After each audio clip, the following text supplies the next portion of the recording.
ఇక పరాభవ నామ సంవత్సరంలో మనం మేషాది ద్వాదశ రాశుల వారికి పరిహారాలు చెప్పుకునే ప్రయత్నం చేద్దాము. వీరికి ఎలా ఉన్నాయి టూకీగా నేను చెప్పేటువంటి ప్రయత్నం కూడా చేస్తాను. మేషరాశి అశ్విని 4 పాదాలు, భరణి 4 పాదాలు, కృత్తిక 1వ పాదం. ఆదాయం 11, వ్యయం 5, రాజ్యపూజ్యం 2, అవమానం 4. మేషరాశి వారికి ఈ సంవత్సరము కొంతమేర అనుకూలత, కొంతమేర ప్రతికూలత అని కూడా చెప్పవచ్చు. ఎందుకు అంటే మిశ్రమ ఫలితాలు. సరియైన నిర్ణయాలు తీసుకుంటేనే పురోగతి అనేటువంటిది సాధ్యమవుతుంది. అలాగే ఈ సంవత్సరము మేషరాశి వారికి 50% అనుకూల ఫలితాలు మాత్రం కనిపిస్తూ ఉన్నాయి. అలాగే డిసెంబర్ 6 వరకు లాభస్థానంలో రాహువు యొక్క సంచారం కార్యసిద్ధిని అనుగ్రహిస్తుంది. ఆర్థికంగా చాలా వెసులుబాటు ఉన్నప్పటికీ ఖర్చులు ఇబ్బంది పెట్టవచ్చు. వృత్తి, ఉద్యోగ, వ్యాపారముల యందు కొంత అఖండ విజయాలు సాధించే ఆస్కారం కూడా ఉంది. పదోన్నతులు ఉంటాయి, అభీష్ట సిద్ధి కలుగుతుంది. మేషరాశి వారికి కొంతమేర పట్టిందల్ల బంగారం అని అనిపించినప్పటికీ కూడా కొంత అలసత్వం చేత యువత అవకాశాలు పోగొట్టుకుంటారు. అదృష్టాన్ని నమ్ముకోకుండా కష్టాన్ని నమ్ముకుంటే పరాభవ నామ సంవత్సరం మేషరాశి వారికి సరియైన ఫలితాలే ఇస్తుంది. ముఖ్యంగా విద్యార్థులు బాగా కష్టపడి చదివితే మంచిగా ఉత్తీర్ణులు అవుతారు. అదృష్టాన్ని నమ్ముకోకండి, కష్టాన్ని నమ్ముకోండి. సౌమ్యంగా మాట్లాడండి, వాదనలు పెట్టుకోకండి. మేషరాశి వారికి ఈ సంవత్సరం అంతా కూడా శివధ్యానము, శివాలయ దర్శనములు చేసుకోవటం వల్ల మరిన్ని యోగదాయకమైన ఫలితాలు కలుగుతాయి.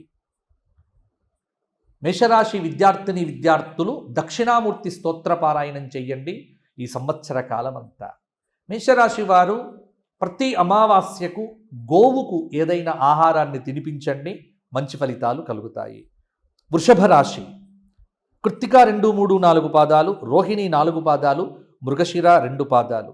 ఆదాయం 5, వ్యయం 14, రాజ్యపూజ్యం 5, అవమానం 4. వృషభ రాశి వారికి ఈ సంవత్సరము దాదాపుగా మంచి ఫలితాలే అధికంగా కనిపిస్తూ ఉన్నాయి. ఆర్థికపరమైన జాగ్రత్తలు తీసుకుంటే, ప్రణాళికాబద్ధంగా ఖర్చులు పెడితే బాగుంటుంది.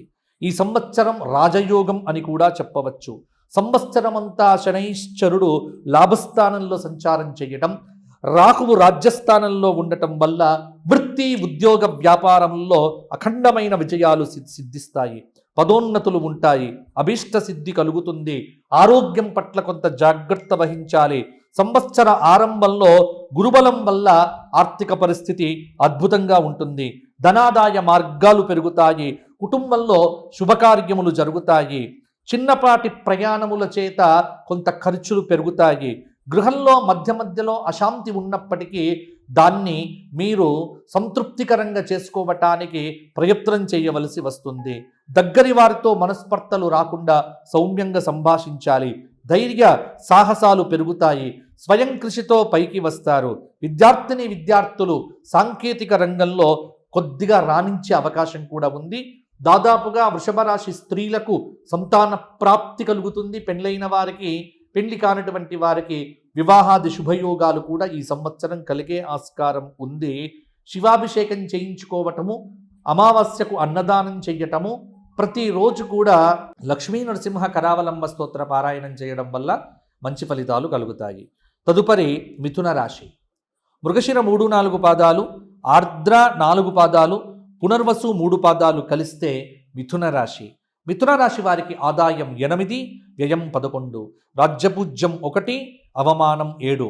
మిథున రాశి వారికి ఈ సంవత్సరము 60% అనుకూల ఫలితాలు, 40% ప్రతికూల ఫలితాలు.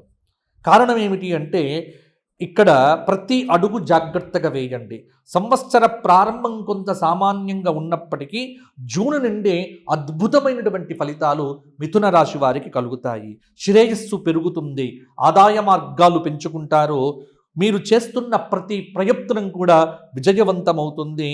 అలాగే జూన్ 2 వరకు కొంత మానసిక ఆందోళన ఇబ్బంది పెట్టవచ్చు. గురుబలం వల్ల తదుపరి ఆర్థికంగా అనుకూలంగా ఉంటుంది. చేతిలో డబ్బనేటువంటిది నిలుస్తుంది. కుటుంబంలో ప్రశాంతత నెలకొంటుంది. రాహువు భాగ్యంలో ఉండటం వల్ల విదేశాలకు వెళ్ళేటువంటి వారికి అవకాశాలు కలిసి వస్తాయి. కుటుంబంలో పెద్దవారి యొక్క ఆరోగ్యం పట్ల జాగ్రత్తగా ఉండండి. వాహనాలు నడిపేటప్పుడు అత్యంత జాగ్రత్త అవసరం. డిసెంబర్ 7 నుండి ఆర్థిక పరంగా కొన్ని ఇబ్బందులు ఎదురు అయ్యే అవకాశం ఉంది కాబట్టి ఆర్థిక పరంగా జాగ్రత్తలు తీసుకోండి. కుటుంబ సభ్యులకు మీ మేలు జరుగుతుంది. ఆస్తులు వృద్ధి చేసుకునే క్రమంలో విజయాలు సాధిస్తారు. ఈ సంవత్సరం మిథున రాశి వారికి పెళ్లిళ్ళు కావటం కానీ, సంతాన ప్రాప్తి కానీ మొదలైనటువంటి శుభయోగాలు జరుగుతాయి. విష్ణు సహస్రనామ పారాయణం ప్రతిరోజు చెయ్యటము, మంగళవారం నాడు గరికతో గణపతి పూజ చెయ్యటము, గురువారం నాడు దత్తాత్రేయ దర్శనం చేసుకోవటం వల్ల మిథున రాశి వారికి ఈ సంవత్సరము ఇంకా మంచి ఫలితాలు కలుగుతాయి.